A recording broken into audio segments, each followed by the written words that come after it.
Welcome back to Kearsarge Valley Magazine. I am Adam Brisbane, standing here with the lovely Lori Lauritsen here at Clarke's Hardware in New London. Lori, thank you so much for putting up with me for another week. Well, thank you for coming back again. No problem. Today we are going to talk about planting and seeding and all that good stuff. And I want to say right off the bat, a lot of times people just automatically assume this stuff is for women in terms of the planting and the potting and stuff. But a lot of guys actually are starting to get into this kind of stuff, starting to cultivate their own stuff. And especially here in New London, where everybody kind of likes to do everything. It's kind of a big thing now. Oh, it certainly is. And I think with people being more concerned about where their food is grown and what goes into growing it, more and more people are trying to have their own vegetable gardens. So this is a good place to start. All right, let's literally start at the ground up. Let's go with the dirt first in terms of your planting soil. What do we have here on top? Well, we have a sterile potting mix. Okay. It's not dirt. It's organic material. It's very fine. And there are no weed seeds or disease spores in here. So you want to start your seeds. You would fill a tray with your seeding mix. Now, the seeding mix is very fine. There aren't big chunks because a lot of the seeds are small and they don't want to be covered or just a very light layer of the mix on top of them. And some of the other potting mixes. So we're not adding anything to this when we put it in there? No, we're just using that, the seeds, and then as they start growing, you would use a little fertilizer, liquid fertilizer solution to keep them going. This guy? This is an organic potting mix. So if you want to grow your own organically, you could use this in the trays or in your little pots. If you were to start small seeds with this, it's pretty chunky, so you would just sift a little bit over the top of the small seeds. Fill the pot or the tray with a mix, put on the little seeds, and then just sift a little light layer on top of them. So this is an actual way, if you want to go completely organic or as organic as you can. You want to start with something like this. Start with an organic mix and an organic fertilizer. So let's get on to the actual planters. It looks like we have two different kinds here. We have the traditional plastic planter, which has a plastic waterproof tray, and it also has a little domed plastic top, so it acts like a little mini greenhouse.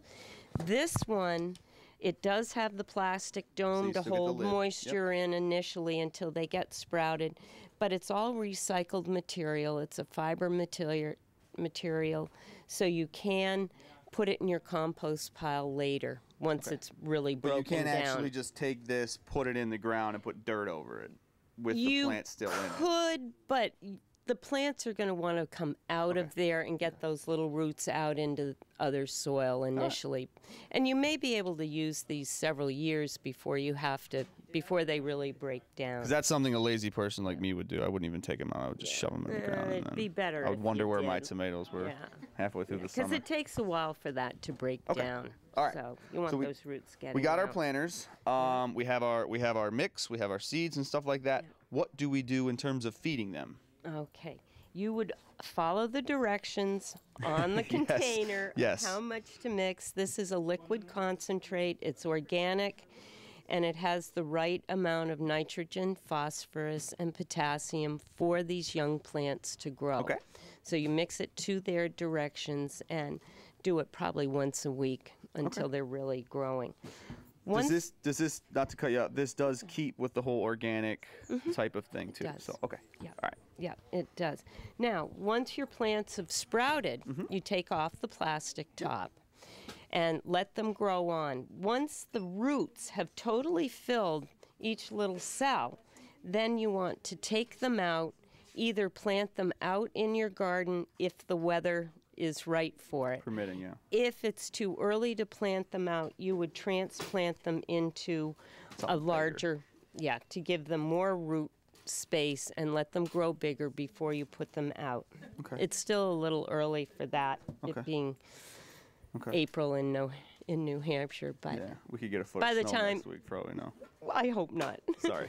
But yeah, by the time the end of May comes, you can really start about putting a lot of things out in the garden. Okay, perfect. The other cool thing you guys have at Clarke's here is I noticed that you guys have, it looks like it's from the University of New Hampshire, and it actually has timing vegetable transplants. Yeah. It gives you days to germinate, growing temperature, weeks seeding out. I mean, that's really cool. It's almost like a how-to in terms of... because if you don't want to start your squash inside in March because they'll go all over the house and eventually they won't have enough roots to support the vines and they won't do well. And you So can pick this that up gives here you at an Clarke's? idea. Yes. Okay, perfect. Yep. All We right. try and have a lot of the extension services information sheets available on various things. All right. for you. Yeah. Well, Lori, thank you so much. The one thing that we didn't get to, but is kind of self-explanatory, is kind of already germinated things that you can just kind of pop into the ground. This is a dahlia bulb.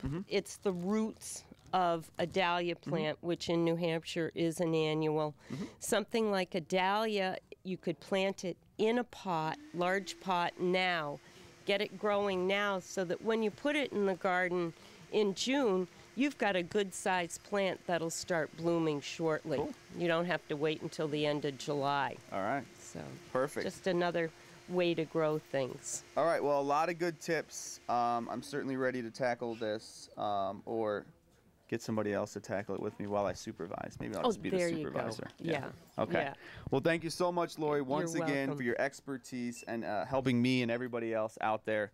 Clarke's Hardware in the New London Shopping Center. Stop in and you can actually see her for yourself if you'd like to. So, Lori, thank you once again. Okay. Thank you for coming. Back to you.